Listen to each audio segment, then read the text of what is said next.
हिंदी कुमार भारती 9वीं कक्षा की दूसरी इकाई का 10वां क्रोध। यह पूरक पठन है जिसकी विधा है मनोवैज्ञानिक निबंध और जिसके रचनाकार है आचार्य रामचंद्र शुक्ल। विद्यार्थियों, यह विभाग 2 है। विभाग 1 में मैंने आपको निबंध की आधी जानकारी दे दी है। अब विभाग 2 है। अब हम इसके आगे देखेंगे।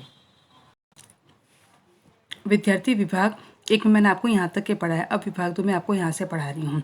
क्रोध शांति भंग करने वाला मनोविकार है। एक का क्रोध दूसरे में भी क्रोध का संचार करता है, जिसके प्रति क्रोध प्रदर्शन होता है और वह तत्काल अपमान का अनुभव करता है और इस दुख पर उसकी भी त्योरी चढ़ जाती है। यह विचार करने वाले बहुत थोड़े निकलते हैं कि हम पर जो क्रोध प्रकट किया जा रहा है वह उचित है या अनुचित। इसी से धर्म, नीति और शिष्टाचार तीनों के में क्रोध के निरोध का उपदेश पाया जाता है। संत लोग तो खलों के वचन सहते हैं, दुनियादार लोग भी न जाने। विद्यार्थी, यहाँ पर हमें ये सीख मिलती है कि हम देखते हैं कि क्रोध दिन पे दिन बढ़ता जा रहा है। एक व्यक्ति को क्रोध आता है तो दूसरे व्यक्ति को क्रोध अवश्य आ जाता है। क्रोध आने की वजह से व्यक्ति और अधिक क्रोधित हो जाता है। तो यहाँ पर क्रोध के बारे में हमें बहुत ही अधिक विस्तार से बताया है। इसके अतिरिक्त यहाँ पर हमें बताया गया है कि क्षमाशीलता दुर्बलता ही नहीं, इस पर अपने विचार पर टिप्पणियाँ लिखी। यहाँ पर लिखा है क्षमाशीलता, इनकी व्यक्ति की दुर्बलता नहीं होती, यह तो उसका बड़प्पन होता है। यदि किसी व्यक्ति ने हमारे प्रति कोई अपराध किया है तो हमारे मन में उस समय क्रोध अवश्य पैदा होता है। क्रोध से विवेक नष्ट होते हैं। विवेकहीन व्यक्ति बिना सोच विचार किए प्रतिशोध में कदम उठाता है। इस बात से अपराध करने वाला तथा जिसके प्रति अपराध हुआ है दोनों मानसिक अशांति के शिकार हो जाते हैं। जिसके प्रति अपराध हुआ है यदि वह अपराधी को क्षमा करता है तो वह तुरंत बात समाप्त हो जाती है। अपराधी लज्जित भी हो जाता है। क्षमाशीलता दुर्बलता नहीं, उदारता भी है। सामर्थ्य व्यक्ति ही दूसरों को क्षमा करता है। इसलिए तो आपको कहा है कि क्षमा बड़प्पन को चाहिए, क्षमा बड़प्पन को चाहिए, छोटन को उत्पात कर रहीम हरि को छूटिए, जो कर रहीम हरि को घटियो घटियो, जो भृगी मारी लात। पेज नंबर 99 निकालेंगे, वहाँ देखेंगे कितनी ऊंची नीची पचाते रहते हैं। सभ्यता के व्यवहार में भी क्रोध के चिन्ह दबाए जाते हैं। इस प्रकार का प्रतिबिंब समाज की सुख शांति के लिए बहुत आवश्यक है। इस पर प्रतिबंध की भी सीमा है। यह परपीड़ को मुखी क्रोध तक ही नहीं पहुंचता।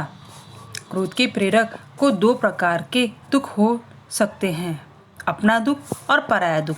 जिस क्रोध के त्याग का उपदेश दिया जाता है वह पहले प्रकार के दुख से उत्पन्न क्रोध है। दूसरे के दुख पर उत्पन्न क्रोध बुराई की हद से बाहर समझा जाता है।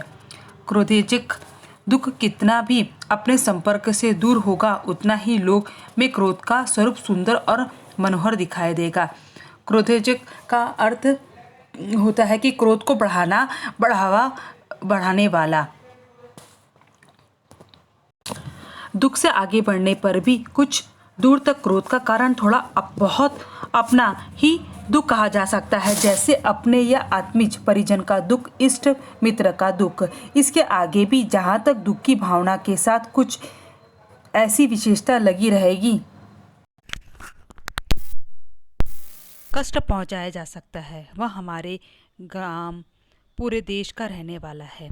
जहाँ तक हमारे क्रोध से सौंदर्य की पूर्णता में कुछ कसर रहेगी, जहाँ उक्त भावना निरेश रहेगा, वहीं सच्चाई पर दुख कारता मानी जाएगी। यहाँ पर हमें बताया गया है निरेश का अर्थ यानी कि समान या तुल्य, या पर दुख कारता का अर्थ है दूसरे के दुख से दुखी होना। बहुत दूर तक और बहुत काल से पीड़ा पहुँचाते चले आते हुए किसी घोर अत्याचारी का बना रहना ही लोक की क्षमा की सीमा है। इसके आगे क्षमा न दिखाई देगी।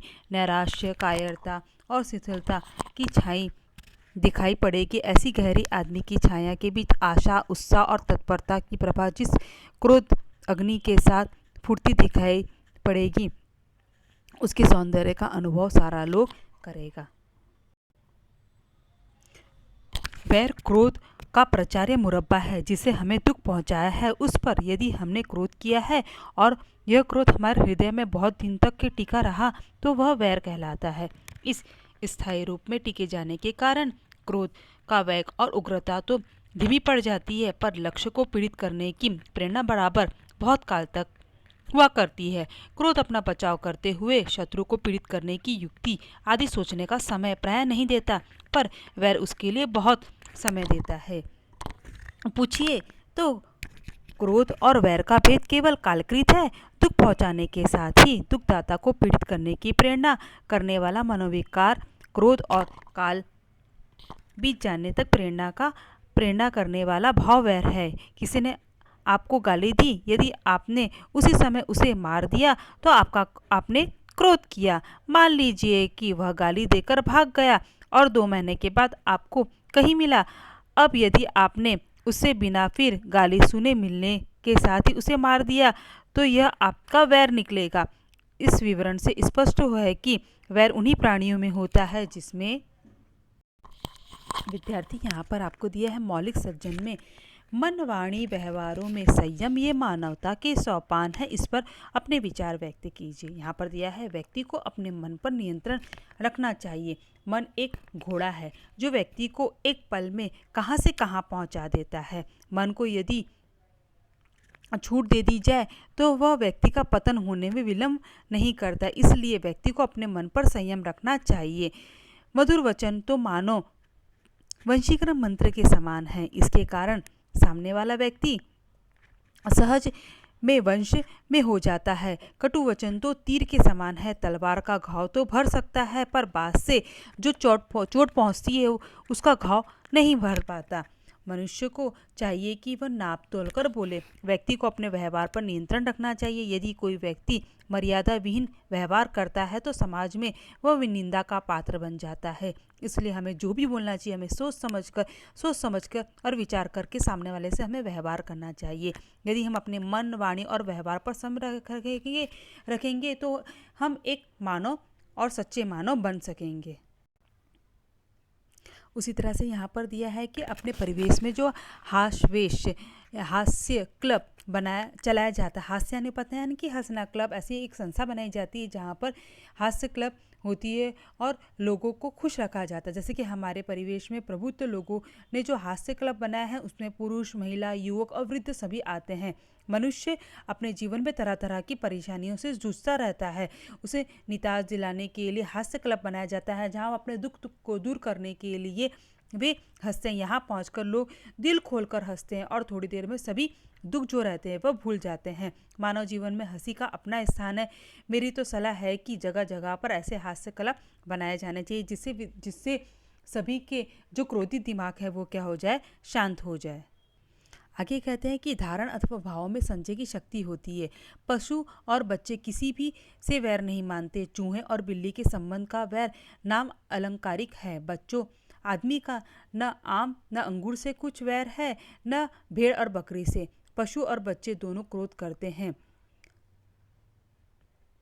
और थोड़ी देर के बाद वे भूल जाते हैं। यहाँ पर आपको आगे दिया है क्रोध का एक हल्का रूप है चिड़चिड़ाहट, जिसकी व्यंजना प्रायः शब्दों से ही तक ही रहती है। इसका कारण भी वैसा उग्र नहीं होता। कभी कभी चित्त व्यग्र रहने, किसी प्रवृत्ति में बाधा पड़ने या किसी बात का ठीक सुविधा न बैठने के कारण भी लोग चिड़चिड़ा उठते हैं। ऐसे सामान्य कारणों के अवसर बहुत अधिक आते रहते हैं। इसे चिड़चिड़ाहट स्वभावगत होने की संभावना बहुत अधिक रहती है।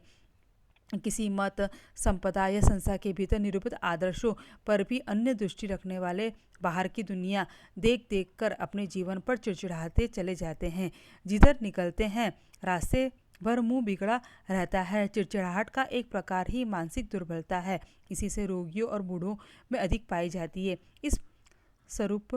इसका स्वरूप उग्र और भयंकर न होने से यह बहुतों के विशेषतः बालकों के विनोद की एक सामग्री भी हो जाती है। जैसे कि बालकों को जो चिड़चिड़े बूढ़ों को चिढ़ाने में बहुत अधिक आनंद आता है और कुछ विनोदी बूढ़े को भी चिढ़ने की नकल किया करते हैं।